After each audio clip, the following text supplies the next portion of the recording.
이렇게 중징계 해석에 대한 또 논란이 커지고 있는 상황이고 공교롭게도 어제 윤리위 징계 결정이 나기 전에 의혹 폭로에 배후가 있다. 이런 또 언론 보도가 나오기도 했었죠. 이와 관련한 이준석 대표 어떤 얘기했는지 들어보시죠.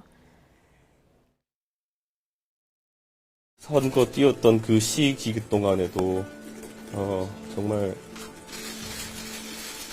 누군가는 선거 이기는 것 외에 다른 것들을 좀 생각하고 있었나 봅니다. 여러 가지 의혹은 오늘 성실하게 소명하겠습니다. 하지만 지금 사실 지난 몇 개월 동안 그렇게 기다렸던 소명의 기임에도 불구하고 마음이 이렇게 무겁고 허탈할 수는 없다는 생각을 합니다. 지난 1년 동안의 그 소름이라는 것이 아까 그 보도를 보고 진짜 북받쳐 올랐습니다. 네, 1년간의 서름이 이제 북받쳐 올렸다고 얘기하면서 이제 울먹이는 모습도 볼 수 있었습니다. 윤리위 이제 들어가기 전에 이제 인터뷰를 한 모습을 봤는데 어떻습니까? 이준석 대표는 계속해서 윤핵관을 지목하지 않았습니까?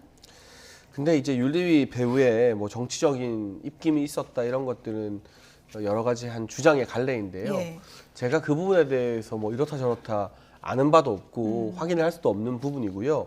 다만 그 윤리위에 윤심이 작용한 건 아니냐는 논란에 대해서는 이런 논란 자체가 불거지는 게 이준석 대표에게도 유리할 것이 없고 그리고 소위 이제 친윤이라고 하는 중진 의원 그룹에서도 그러한 논란 불거지는 건 대단히 부담스러워할 겁니다. 대통령께서는 당무에 개입하지 않는다는 원칙을 분명히 세우고 있고 또 그 원칙이 맞는 것이기 때문이죠. 다만 저는 계속해서 강조드리는 게 윤리위가 독립된 기구라고는 하지만 예. 정당 안의 기구로서 정무적인 판결이나 정무적인 고려를 안 하는 기구는 없거든요. 모든 정당의 기구는 정무적인 판단을 동시에 해야 되는 거 아니겠습니까? 그러니까 징계를 했어요. 좋습니다.